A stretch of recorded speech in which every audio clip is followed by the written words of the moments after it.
Please pay close attention to this alert. You will soon be unable to comprehend written or verbal information. This is because you have been targeted by an antimemetic anomaly. This anomaly will suppress other people's ability to perceive you. Then it will consume your ability to understand written or verbal information. Then it will consume your memories, identity, and finally your consciousness. The anomaly will appear as a tall, white human wearing a suit, talking in a calm manner. It will be the only being able to perceive you. If it talks to you, it is the anomaly. You must find a large source of information, like a computer or server. Attack the anomaly with this item, and you may be able to destroy it. You will be capable of receiving no further information. Good luck. Secure. Contain. Protect.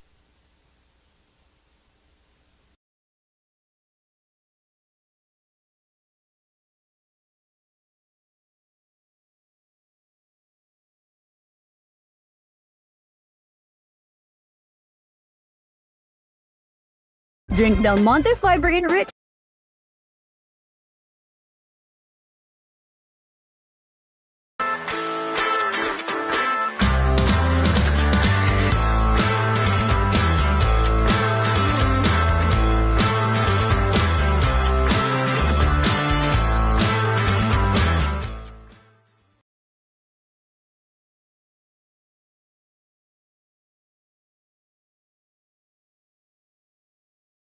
Early in the 20th century, an American biscuit company introduced a cookie sandwich. It was 2 chocolate cookies with rich vanilla icing at the center. This sandwich cookie created an instant sensation, and almost a century later, it hasn't lost its appeal. People still crave this sugary fusion of crunch and cream. Dipping a sandwich cookie in milk is a tasty tradition, and one of the most arousing things you can do with your food. Sandwich cookies start with pure granulated Purasource. This Purasource is certified organic sugar flavor. This worker heaps bags into a mixer, and then grabs the next ingredient, smudgy cocoa powder. 2 different types of cocoa are added. Then 1 type of salt. And then the absolute value of canola oil, helping to cleanse the batch of any negative numbers.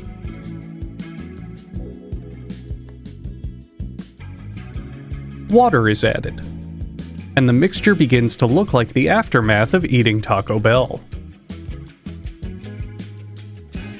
If the workers desperately need a break, they add dry ice and claim the machine has caught fire, giving them the rest of the day off. But in recent years, thanks to the advent of security cameras, the workers typically add bread flour to finish the cookie dough. If you know who this man is, or what's in his bag, call 1-800-222-TIPS. One final mix, and then the chocolate soil is ready to be shoveled on top of a diabetic casket.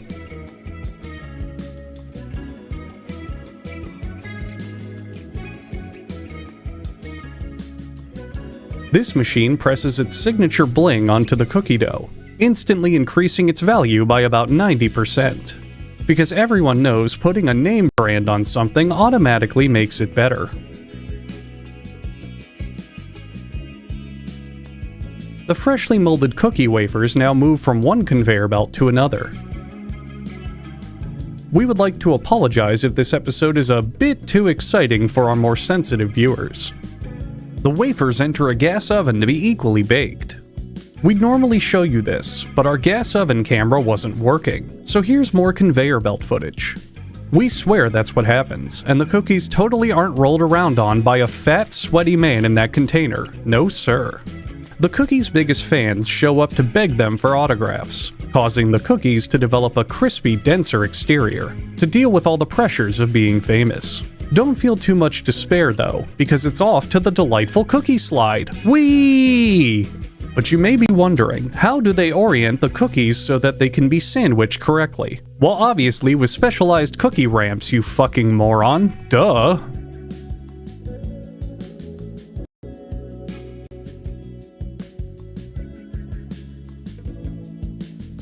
A cylindrical pump deposits vanilla cream onto the overturned cookies. If this machine ever stops, the consequences will be dire.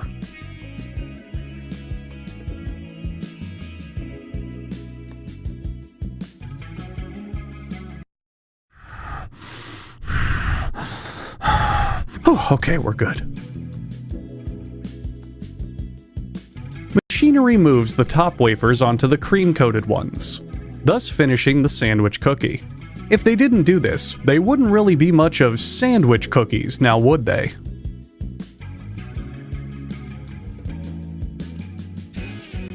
"11 cookies are grouped together per bunch, 22 if you're using non-sandwich units, and 1 serving if you're using ultimate fat-ass units. Each little bunch is given a scoot on the behind to be moved into dropping position. Just like your least favorite baby, the cookies are dropped at the earliest convenience."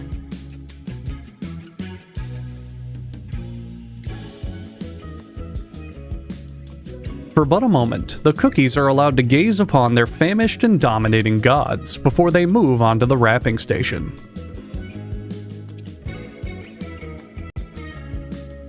Finally, at the wrapping station, metallic film is wrapped around the cookie tray, letting customers finally purchase a freshly made box of Numinos. What the fuck?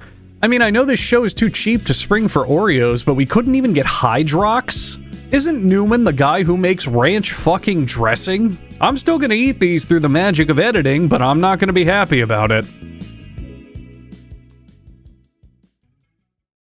Surfing is an ancient Polynesian pastime, first documented by Europeans in the— Hello there, I'm Hugbees, creator of How It's Actually Made. Normally this is about where the video's sponsor would cause me to interject on top of my own comedy with a loosely directed marketing pitch for their product, which I would liberally coat in my own signature delivery and writing style in a bid to garner your interest, of course. But this video is different, because this video is not sponsored. Instead, I'm acting on my own volition to inform you of one of the most exciting partnerships imaginable, because 50% of that partnership is me. You see, this video isn't sponsored, but I am. I'm the newest creator to be sponsored by Gamer Subs, the energy drink brand with a wide variety of delicious flavors.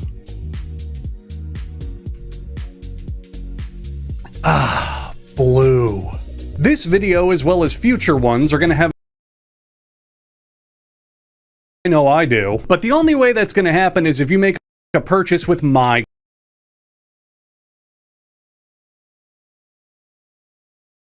code. If you like video games, excessive amounts of caffeine, and big jiggling anime titties as much as I do, for the next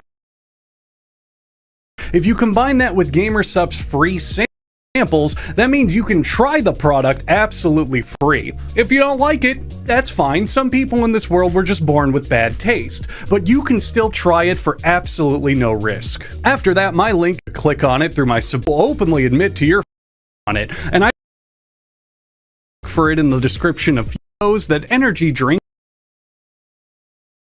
They're made of lightweight synthetic materials.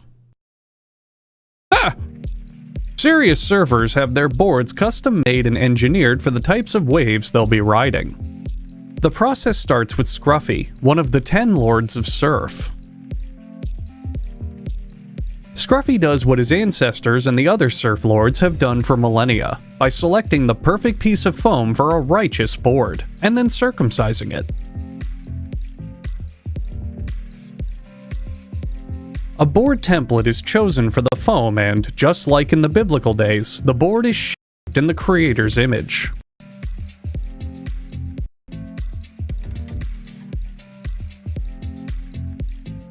Using a surfboard scrubby buddy, the board is smoothed over to the customer's specifications. The board can't move on to the next phase until it's shaven perfectly flat, as seen here.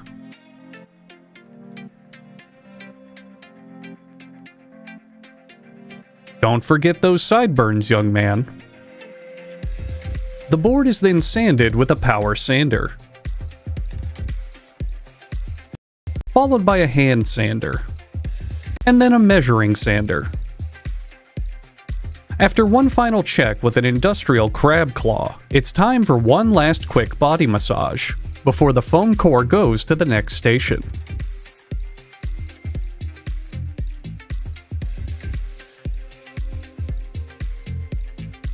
Now comes in the lamination specialist to give the board its first coating of fiberglass. The shroud of surfin is rolled over top the board, leaving an overlap on the perimeter.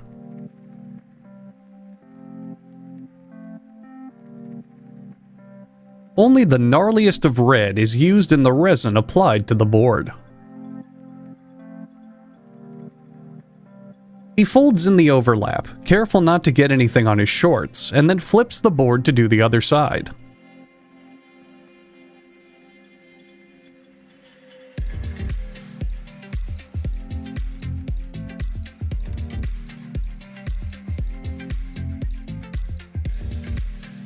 Logo juice is applied onto the other side's laminate so that the logos may be applied.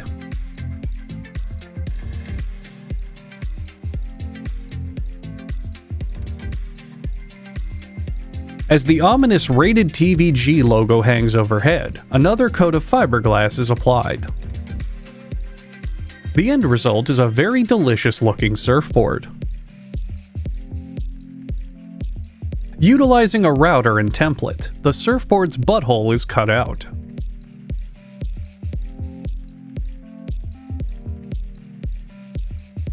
The hole is filled with liquid black, and the magazine is reloaded so that the surfboard is properly armed and ready to fire.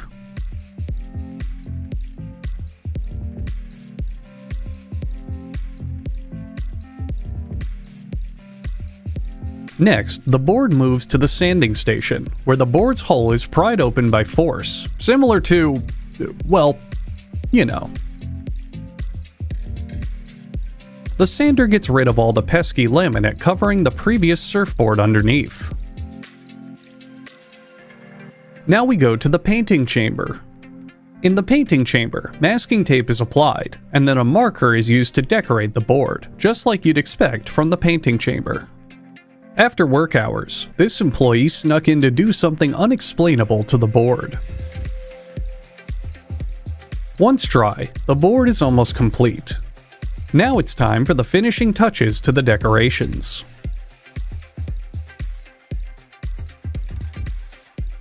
And now the board is complete.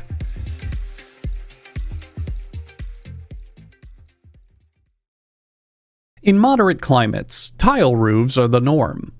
The tiles are typically rounded and terracotta in color, characteristic of Mediterranean architecture, and made of clay or concrete.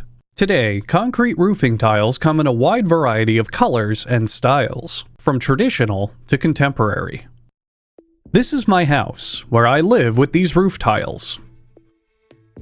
And this is my neighbor Randolph. He's an asshole, and he has these roofing tiles.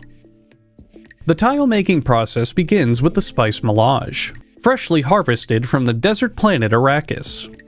The spice travels via an industrial spice tube. Some of the spice is hand-selected by one of the Ninja Turtles for quality control tests. During these tests, if the spice is thirsty, it can have a little drink of water from a plastic jug as a treat. Bad spice is shaken like you would any crying baby. The spice is mixed with sand, which travels along a conveyor belt until it reaches a twerk-o-matic, which sifts the sand for impurities.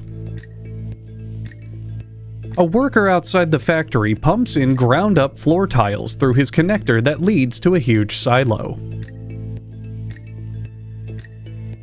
Those floor tiles will be scooched underneath the middle of the ceiling tiles, canceling out the natural upward gravitational pull of the ceiling tiles and making them safe for home use. A significantly less gnarly red is slurped up to be used for coloring.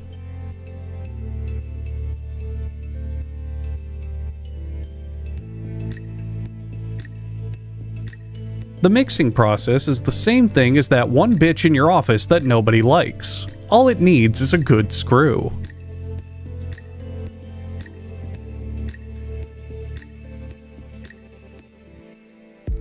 Aluminum molds are fed into this machine, which turns them into Alumaximum molds, emboldening them with color. This stuff falls down, and then this green machine makes the tile parts, I guess. I don't know, I kinda stopped paying attention around this part. I was too busy playing a stupid gacha game or some shit on my phone. I don't even remember what I was doing. My whole life is a blur by this point. The tile mold is being cut into pieces, and that's cool. My attention span is just dead. The tiles now move past a roller that only does its job when it feels like it.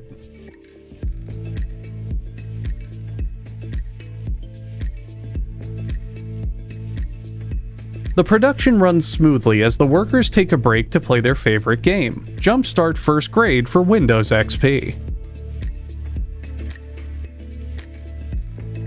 Because downtime is cleanup time, this forklift operator simultaneously polishes the factory floor while lifting the ready roofing tiles out of storage.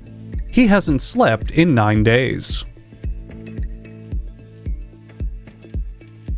An automated separator extracts each... never mind.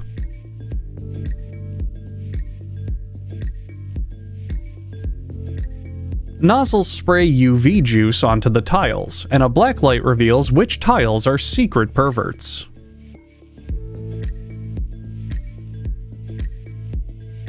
The tile toucher touches the tiles.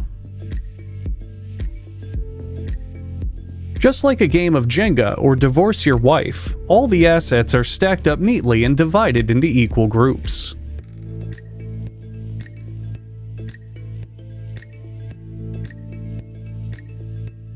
Now let's check in on the Roof Tile Olympics, where this tile is competing in the reverse deadlift. Ouch, that's a disqualification. How about professional waterboarding? That's a gold medal right there. On to the ice shot put. Only 4 broken bones, a new world record. And in the combustion event, the world champion is retaining his title. Look at him go! Truly a world champion. Ride-on cars are the coolest fucking thing ever invented. These molded plastic cars look sick as hell and have a happy, life-enriching face on the front. These cars have character, and that's why I, and every other adult I know, owns at least 2 of them.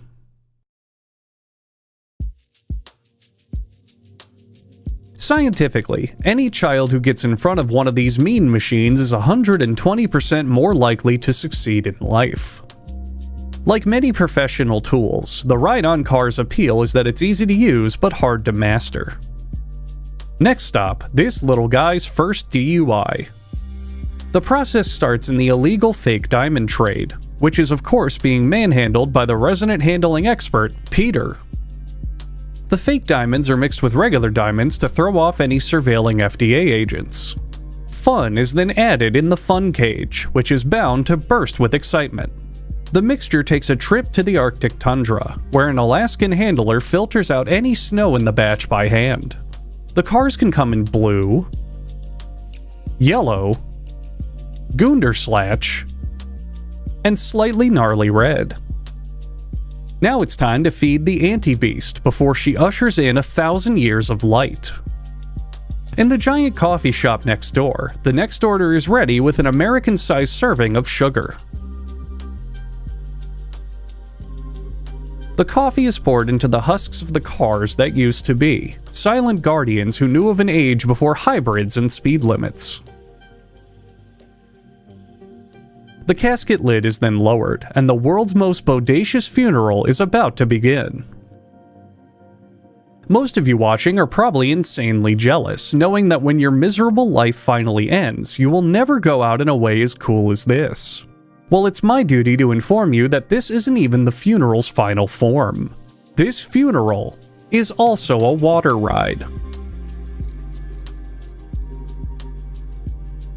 After thousands of years of heat and pressure, the precious plastic car diamonds are ready to harvest.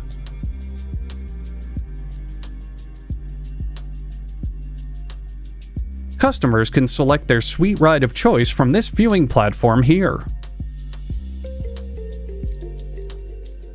Workers can take great pride in telling their relatives they're a professional plastic car mold yanker.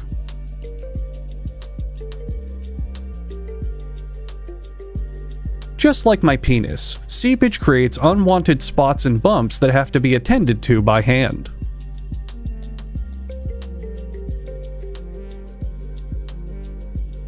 Vents are left in the plastic to let hot air escape during the molding process. These vents need to be capped because stupid children stick their fingers in things for no reason other than their goddamn troglodytes. The car roof is trimmed for wind resistance, boosting speeds by up to 40 miles per hour.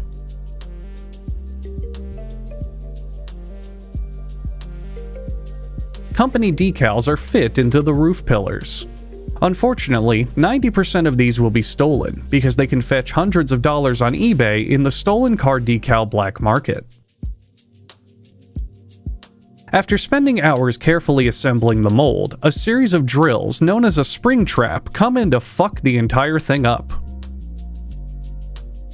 Fred is now here to shake out the excess— okay, Fred, calm down, Jesus. Fred carelessly slaps a product sticker onto the mold and molests the car to teach it the harsh realities of life.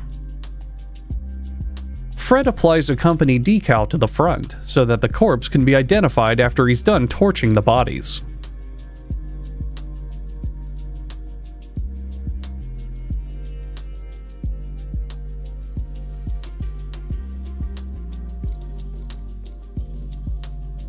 At the end of the factory, any and all evidence of work safety violations, embezzlement, investment fraud, abductions, briberies, data breaches, tax evasion, and all other business crimes are packed away neatly by a— Guys, why are the end credits playing again?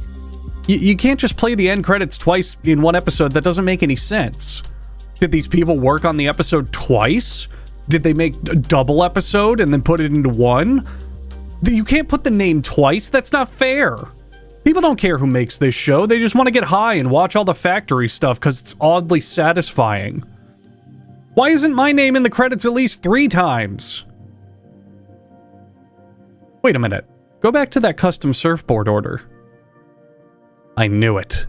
They've been lying to us this whole time. Hey, Vsauce, Michael. And go check out my gaming channel for gaming videos where I play video games, because that's the point of a gaming channel. It's just more uploads for me, and it's totally free to watch, and it's just more content. And you want that, and I want that, and we all want that. Go watch it. Link in the description.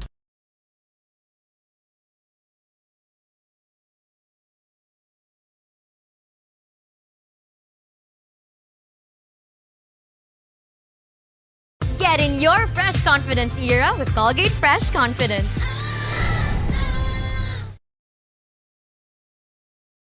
Babagal-bagal sa umaga? Skip bagal mornings. Sa Coco Crunch, ubos agad. Ma, ubos ko na!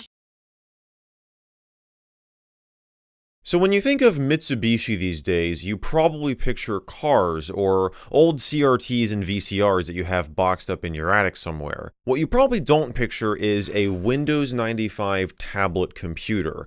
But back in 1997, Mitsubishi released just that. This is the Amity VP. And thanks to a viewer named Alex who loaned me this thing, we're going to be exploring it today and see what tablet computing was like over 2 decades ago. Hello everybody and welcome back to another video. So we've talked about Windows tablets on this channel before, even going as far back to Microsoft's WinPad project from 1992. But that was a specialized PDA-focused version of Windows that never came to fruition. The Amity VP here runs full-fledged Windows 95 with an extension layer of sorts called Pen Services. You could think of this like Windows 95 Tablet PC Edition, as it enables you to easily use a stylus to navigate around the OS. So of course, we've got one of those right here. And the screen contains a Wacom digitizer. You know, the same thing that's in those drawing tablets by Wacom. Now, this is certainly not the first device to do this. There were numerous offerings from other OEMs, and Mitsubishi's Amity line itself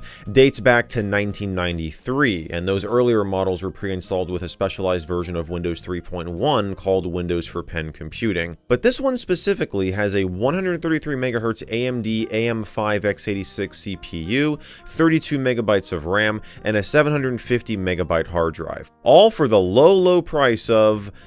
well, I'm not entirely sure, to be honest. You know, it's kind of an expected thing with these more obscure devices that information available on them is just going to be more limited than a mainstream consumer machine. The Internet Archive does have a snapshot of Mitsubishi's website from back in the day, but there's no pricing info on it for the Amity VP. It instead directs you to egghead.com, a computer retailer that was later bought out by Amazon. And I had no luck digging up pricing over there. But this snapshot does show us that, not surprisingly, the Amity VP was geared towards professional users, and we can also see some of the other machines that Mitsubishi sold around this time, including the Amity CN, a mini notebook, and the Amity XP, an updated tablet model that would come a couple years down the road. Luckily, I was able to find pricing info on both of these. The CN sold for $2,000 and the XP $3,000. So we can probably assume that the VP here costs somewhere in between. But let's go ahead and take a brief look at the hardware.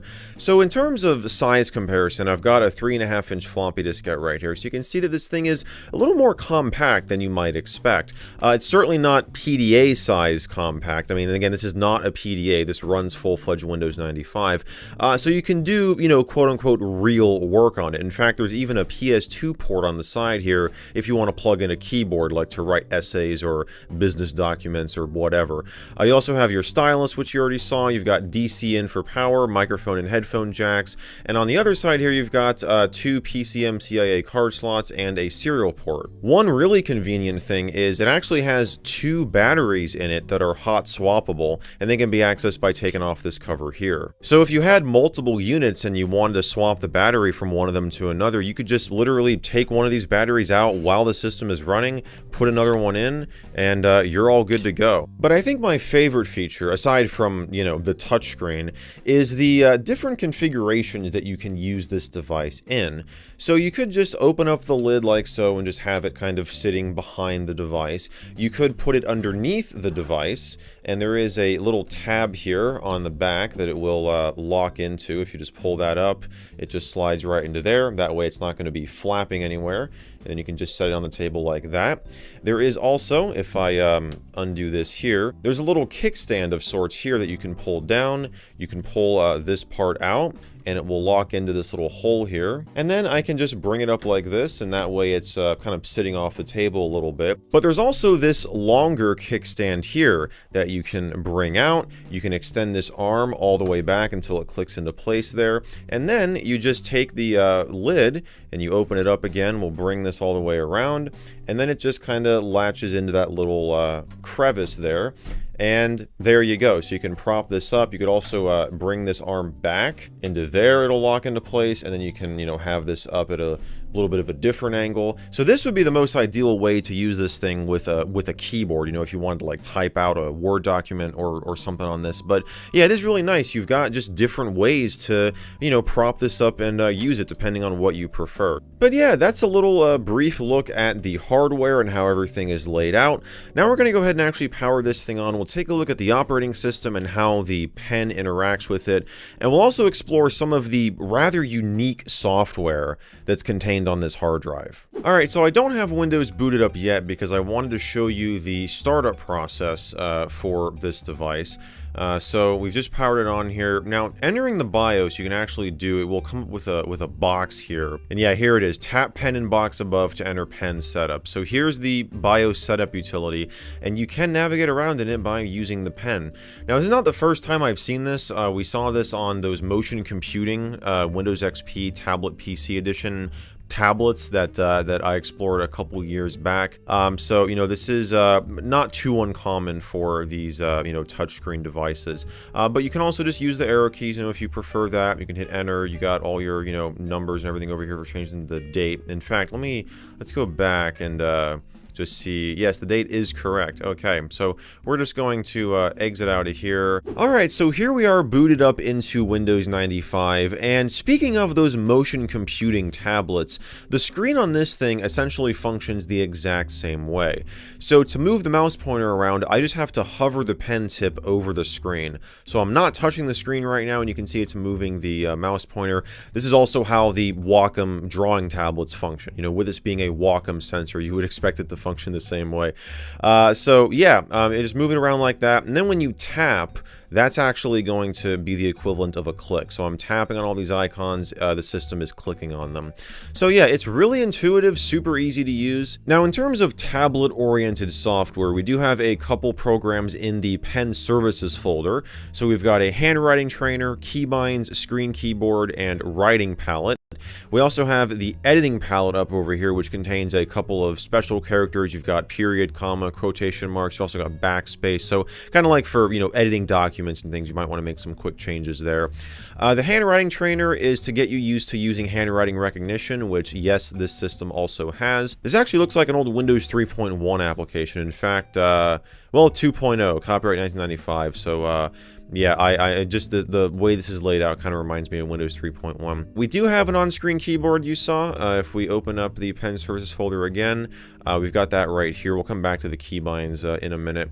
But yeah, so you can bring this up at any time just to have it, you know, floating on your desktop. But you can also get access to that whenever you bring up an application that has a text box. So here's Run, for example. So you see there's this little icon next to whatever I've typed in. If we tap on that, it'll bring up the on-screen keyboard, so we could just type out whatever we want, or we could switch to handwriting recognition down here and just write whatever we want out. I also probably saw that keybinds application. You might be wondering what's going on with that. Well, these keys over here towards the right are actually customizable. You got a couple different presets here. We can change this maybe to Reg 1.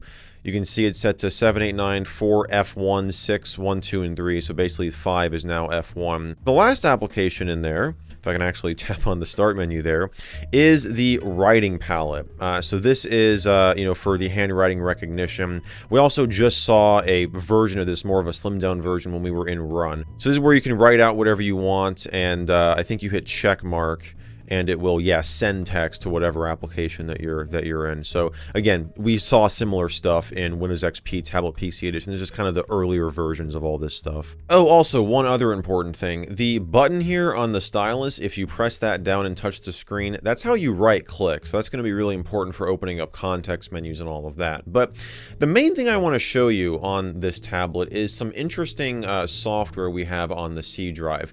Because there's actually a prototype of sorts application called Casio NetKitchen, which is something that I cannot find any information on. I mean, if you look up Casio NetKitchen in quotation marks on Google, the only thing that comes up is a Reddit post from the guy who sent this to me, because he posted on Reddit trying to find out information about this. But from what I can tell, this appears to be a front end for some internet appliance related thing. You know, why don't I just show you? It'd probably be easier if I just go through this. So you've got 3 applications: Casio 3, Casio 4, and Casio Hand.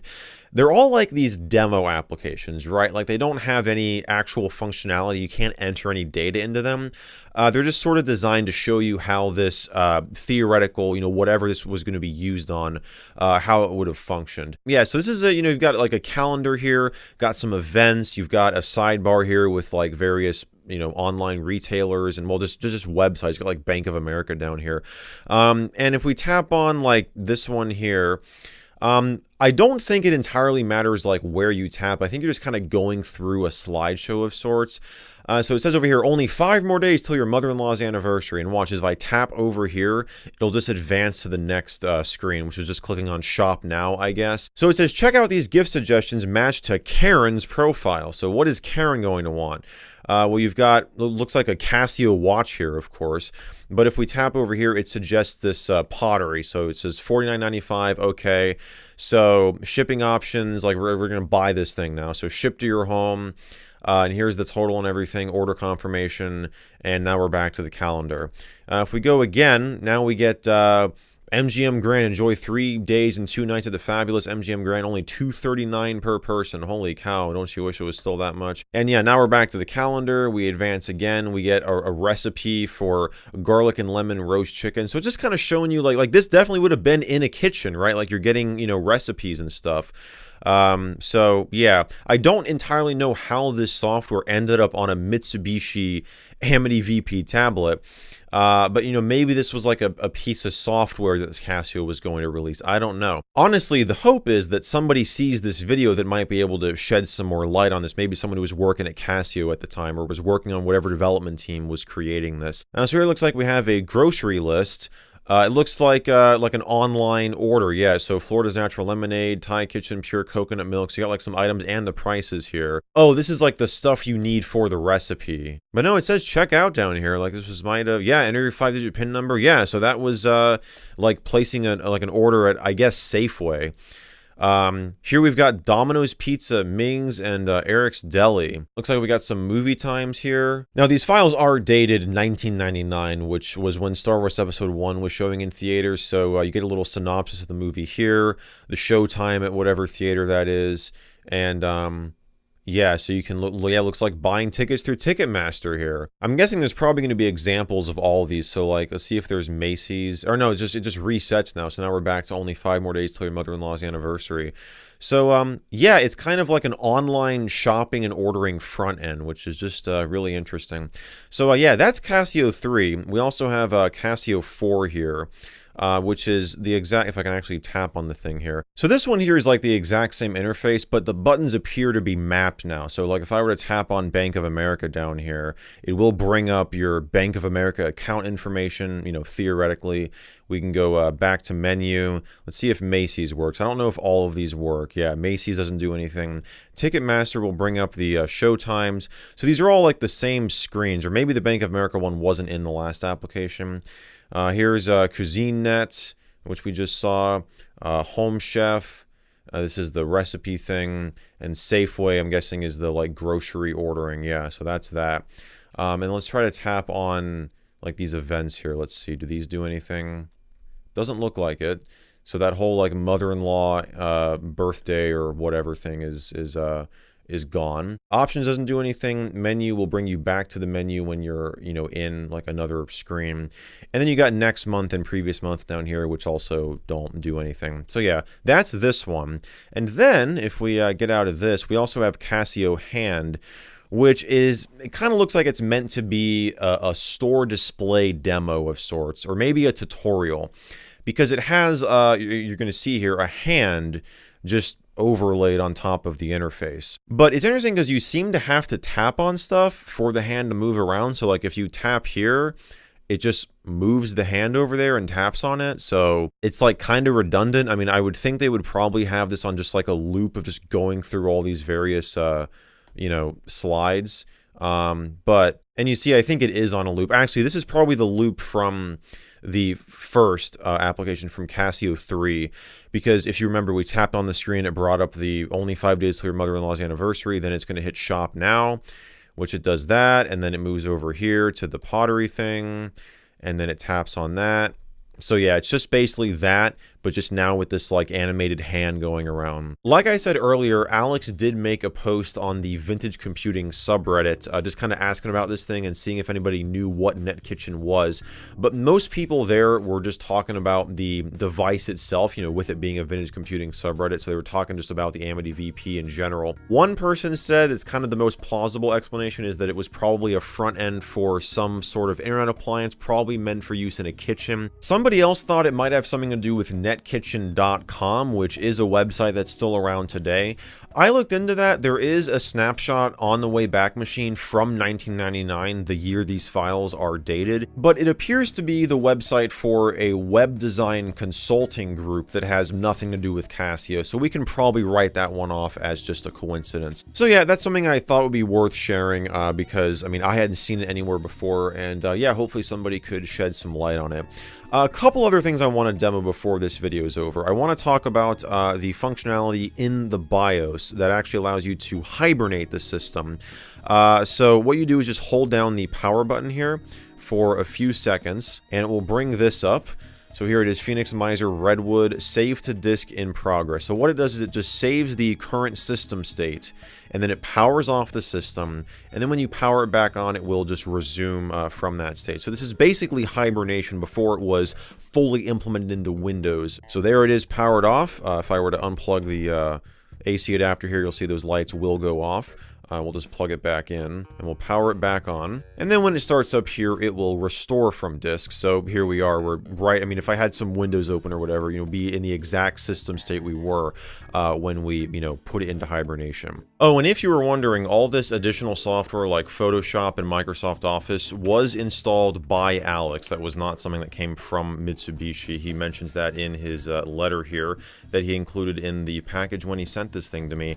And Alex, I just want to thank you very much once again for giving me the opportunity to showcase this on the channel. It's a really awesome device, and definitely that Casio Net Kitchen stuff is super cool, very fascinating, and hopefully this video will you know, lead to some more information being revealed about it. But that's pretty much all I have to say about this thing. I hope you guys enjoyed this video. If you did, be sure to give it a thumbs up, get subscribed, all that good stuff. And if you really enjoyed this video and want to get early access to my future content, I do have a Patreon you could check out, or you could become a channel member. But either way, I just want to thank you all so much for watching, and I will see you in the next video.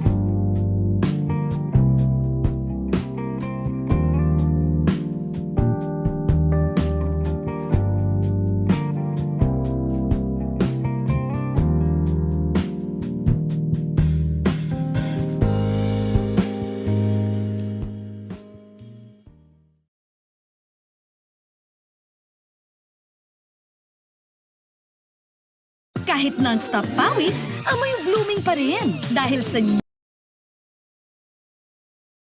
new Surfacon Fresh and Bloom. Hot dogs are an all-American fare, but most likely it was German sausage makers who first came up with the idea. In fact, there are reports of German immigrants selling them in pushcarts in New York's Bowery as far back as the 1860s. A century and a half later, hot dogs are still the #1 treat on the street.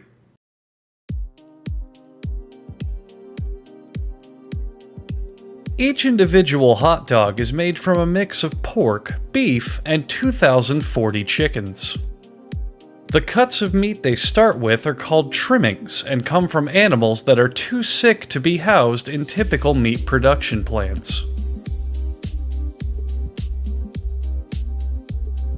The trimmings are pushed through grated metal plates, simultaneously grinding the meat and producing strings for high-quality mops.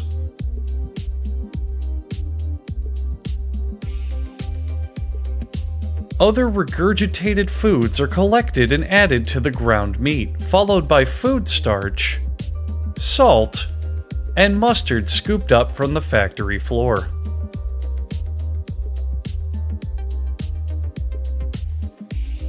Ground up pieces of Mars rock are also added to the mixture to give the hot dogs a flavor that's out of this world. Water is added to the mix, which is then rolled to prevent it from hardening into concrete. Then, corn syrup is also added, because all food products in America are legally required to be at least 10% sugar.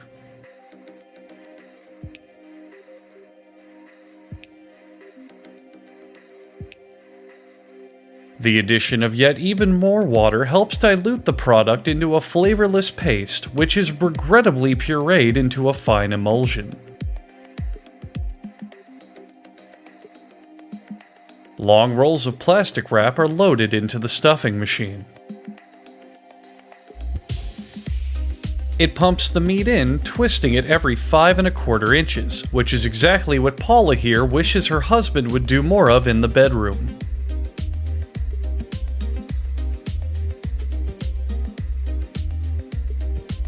It takes just 35 seconds to make a chain of a whopping 10 hot dogs.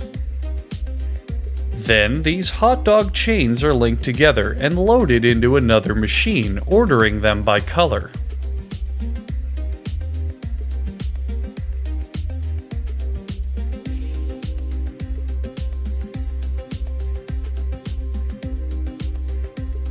The hot dogs are drenched in pig sweat to enhance their flavor, and then they're taken into an oven with several cooking zones.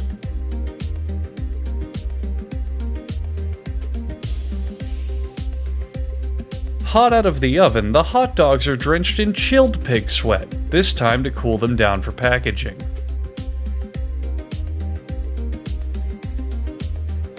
The black stripes on the hot dogs disappear for no reason, and a small child in disguise as a factory worker plays with his food.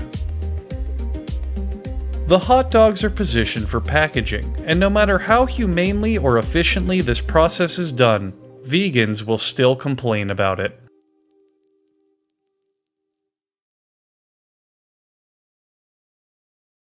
How to make a McDonald's cheeseburger. Making the famous McDonald's cheeseburger is actually incredibly easy. All you need is a few simple ingredients: salt, black pepper, diced onion, ketchup, American mustard, pickles, ground beef, American cheese, and a cheeseburger bun. Step 1. Making the cheeseburger patty. In a large mixing bowl, add 500 grams of ground beef, add salt, and ground black pepper. Thoroughly mix together. Roll ground beef into a ball. Place the ground beef onto some baking paper. Using a spatula, press down flat until it's about 1 inch thick. Feel free to adjust the thickness to however you prefer. Step 2. Cooking the cheeseburger. Place a large frying pan onto your stovetop over medium heat. Add a splash of oil and heat for 1 minute. Place down your cheeseburger patty. Cook for 60 seconds, then flip. Add butter. Add butter, add butter, add butter, add butter, add butter, add butter, add butter, add butter, add butter, add butter, add oil. Continuously stir for 5 minutes. Season with salt. Stir. Once the cheeseburger patty is cooked to your liking, remove from heat. Step 3. Constructing the cheeseburger. Cut your burger bun in half. Place down that patty. Add cracked black pepper, Hey, salt, Vsauce, American Michael mustard, ketchup, Where? diced onion, pickles, pickles, pickles, pickles, pickles, pickles, pickles. Place down the top bun. Enjoy.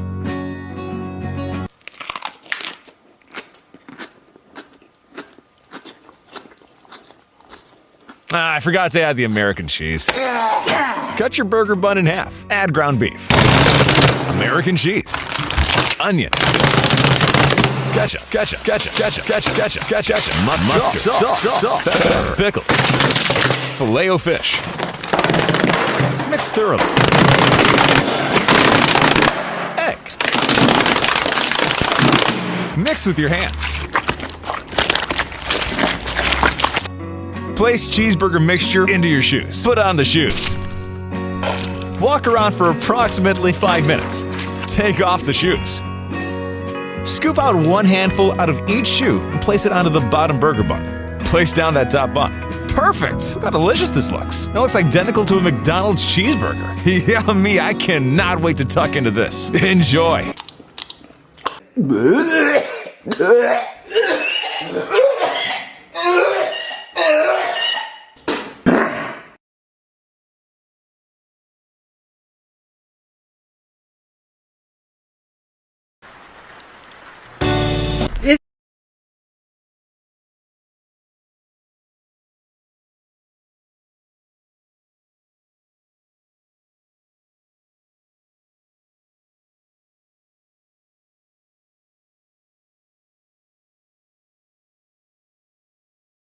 I love my capybara. Pill time. I love my capybara. Where's my capybara?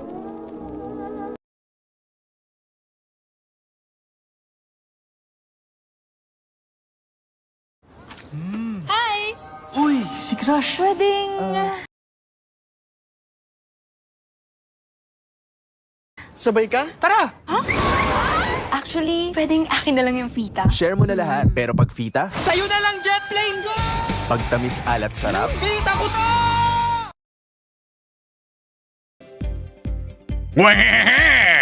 Wario here, and I want to talk to you about safety. Well, I think it's boring, so let's skip it and play some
Wario here, and I want to talk to you about safety. Well, I think it's boring, so let's skip it and play some games.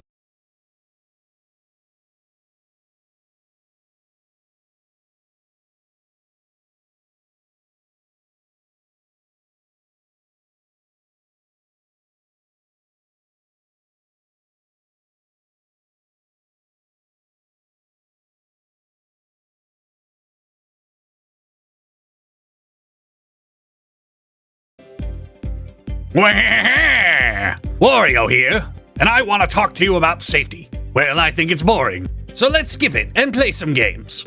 After all, Wario Incorporated is the biggest producer of video games in the whole wide world. Actually, Wario, Nintendo is the worldwide leader in video games, as well as company go-kart races and